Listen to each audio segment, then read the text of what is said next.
अधिक मास व पुरुषोत्तम मास महात्म के 16वें अध्याय की कथा। नमस्कार भाइयों बहनों, जय माँ गायत्री। आप सभी का मेरे YouTube चैनल शुभकर माही अष्टों में स्वागत है। आज मैं आप सभी को अपने इस वीडियो में अधिक मास व पुरुषोत्तम मास महात्म के 16वें अध्याय की कथा सुनाने जा रही हूँ।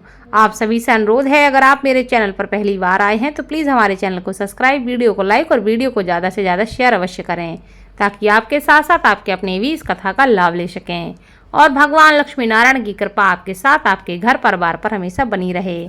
श्री नारायण बोले, हे महाप्रयाग, हे नारद, वाल्मीकि ऋषि ने जो परम अद्भुत चरित्र दृढ़धनवा राजा से कहा, उस चरित्र को मैं कहता हूँ, उसे तुम ध्यान पूर्वक सुनो। वाल्मीकि ऋषि बोले, हे दृढ़धनवा, हे महाराज, हमारे वचन को सुनिए। गरुड़ जी ने केशव भगवान की आज्ञा से इस प्रकार ब्राह्मण श्रेष्ठ से कहा। गरुड़ जी कहते हैं कि हे द्विज श्रेष्ठ, तुमको 7 जन्म तक पुत्र का सुख नहीं है। यह जो वचन श्री हरि नारायण भगवान ने कहा है, सो इस समय तुमको वैसा ही है।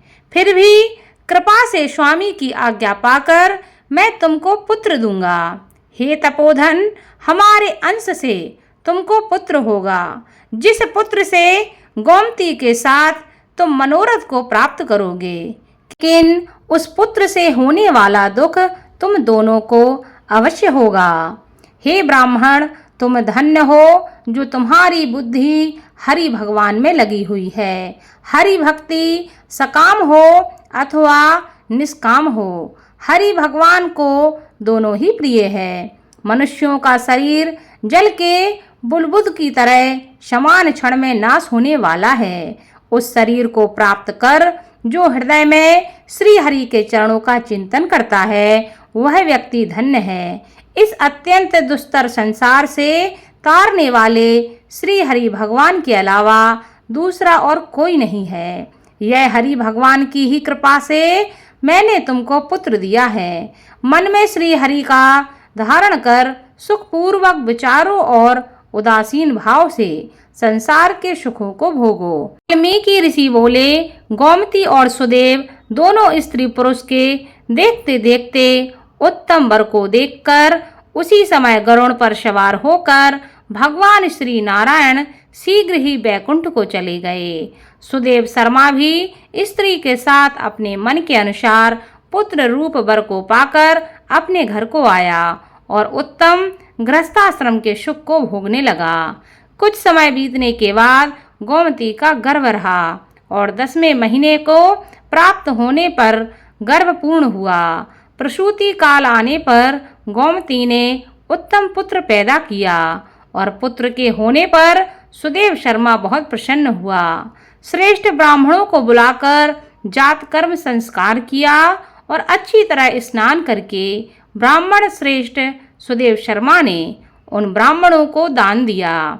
ब्राह्मण और स्वजनों के साथ बुद्धिमान सुदेव शर्मा ने नामकरण संस्कार किया। कृपालु गरुड़ जी ने प्रेम से यह पुत्र दिया है।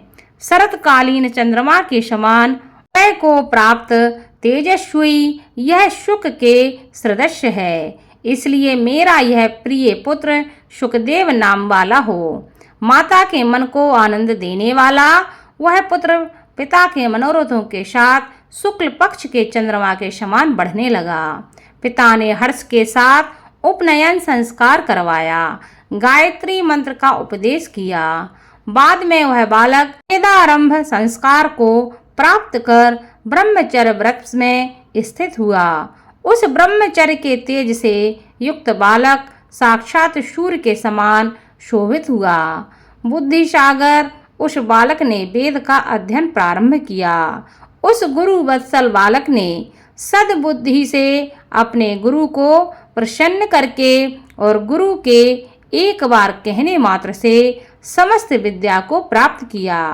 वाल्मीकि ऋषि बोले, एक समय कोटि सूर्य के समान प्रभाव वाले देवल ऋषि आए।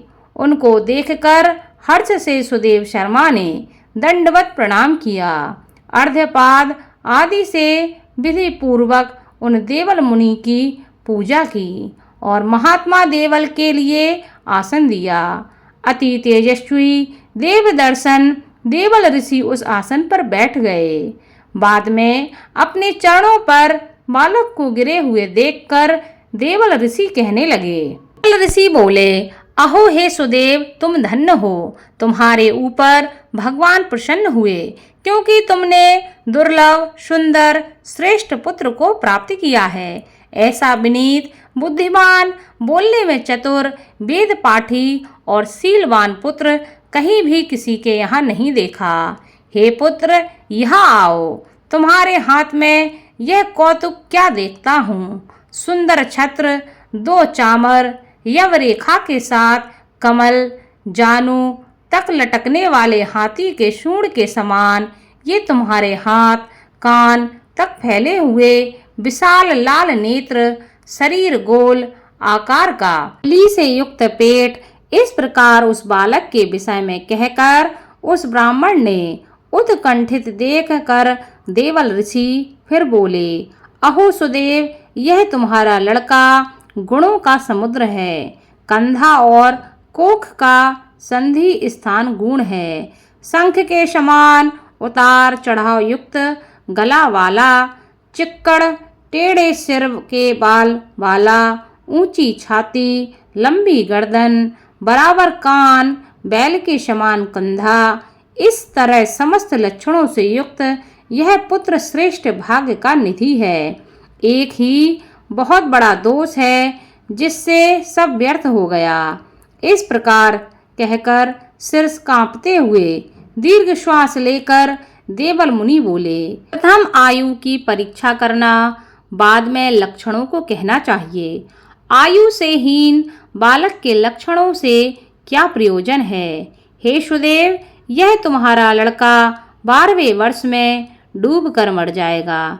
इससे तुम मन में शोक नहीं करना। अवश्य होने वाला निसंदेह होकर ही रहता है। मरणासन को औसत देने के समान उसकी कोई प्रतिक्रिया नहीं है। वाल्मीकि मुनि बोले, देवल मुनि इस प्रकार कहकर ब्रह्मलोक को चले गए और गोमती के साथ सुदेव ब्राह्मण पृथ्वी पर गिर गया। पृथ्वी पर पड़ा हुआ देवल ऋषि के कहे हुए वचनों को स्मरण करके चिरकाल तक विलाप करने लगा। बाद में उसकी स्त्री गोमती धैर्य धारण करती हुई पुत्र को गोद में लेकर अपने पति से कहने लगी।